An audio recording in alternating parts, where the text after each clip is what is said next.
asalaamaaleykum wa rahmatullah ñu ngi leen di nuyu di leen siyaare mboolem képp koo xam ne nii yaa ngi topp sunu seen YouTube bii di 94 su Walfu Sénégal seen analyse chronique yoo xam ne leen ko defal saa su ne ci réew mi ak bitim réew jaajëfal nañ leen siyaare nañ leen wooy leen di toppal 94 su Walfu Sénégal voilà ma ñëw rek ci Abdou Karim mi xam naa ne ku nar a sonn ngi nii sonn sax dafa sonn sax ndax nit moom boo amul métier jéemoo dara wara li la romb li la raw maanaam nga war a dem dabu jiwaat ko nga war a dem nekk ci sa coin dem jàngi ji xam-xam def ay recherche jéem a xool nooy développé jéem a bokk ci ñi nga xam ne ni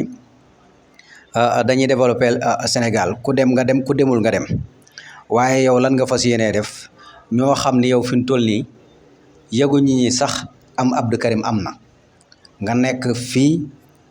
wax dëgg yàlla chaque jour boo waxee lii bu ëllëgee nga wax la ci des mais loolu tardé mënu ko weesu voilà loolu tardé mënu ko weesu xam nga boo nekkee ndaw war a dem daane ji sa doole ndax benn métier bonul yow fii nga nekk xoole sénégalais yi fi mu toll nii ñu ngi ci terrain bi ñu ngi liggéey sénégalais yaa ngi def ay recherche sénégalais yaa ngi jéem a xool nan la ñuy tegee seen i procès mais yow chaque jour saa su nekk rek yaa ngi dem ci plateau yi boo jógee ci kii dem ca ka ca des te yow ñi ngay dal wax dëgg fa yàlla yëguñu ni sax am Abdou Karim am na voilà yenn sénégalais yi sax wax dëgg fa yàlla yëgatul ni sax am Abdou Karim am na xanaa ñun ñi nga xam sax ñoo nekk ci internet bi rek nga xam ne daanaka ñun dañuy def ay recherche di gëstu di xool ñi ñuy invité ci plateau yi yooyu noonu ñun kese ñun ñooy voilà wax ci yow sax soo waxee génn wax voilà parce que tamit ñoo bokk milieu bi voilà nit koo xam ne ni yow jéemoo xam ci sa bopp dara yow nit koo xam ne jéemoo wuti ji xam-xam man nag li ma gën a metti mooy ñi nga xam ne ni wax dëgg yàlla dañuy yor seen i site internet créer seen i plateau gis nga plateau fi mu toll nii ak moment bii ñu toll nii ak fii àdduna bi jëm ak xale yi ñan lañ jox bopp ak ñi nga xam ne nii ñoom la ñuy def seen i idole mooy ay nit ñoo xam ne ni ay technocrate la ñuy doon wala ay ingénieur la ñuy doon wala ay développeur la ñuy doon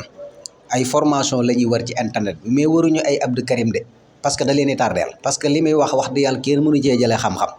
comme nit moom amul xam-xam te mënoo jëlee ci moom benn xam-xam wax dëgg yàlla du ñu tardeel sénégalais yi loolu la ñuy wax El Malick Ndiaye mi ngi wax naan buqat laak du buqat ak ban daje fekk kenn du ma takkal bracelet mais loolu ku la ko laaj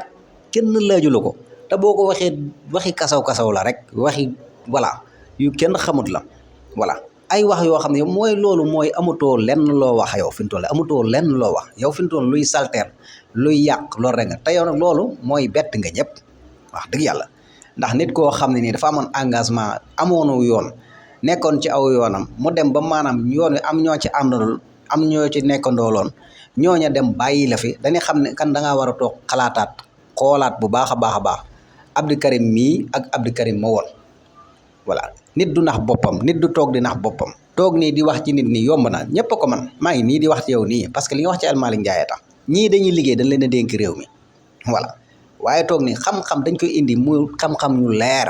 xanaa gisoo euro na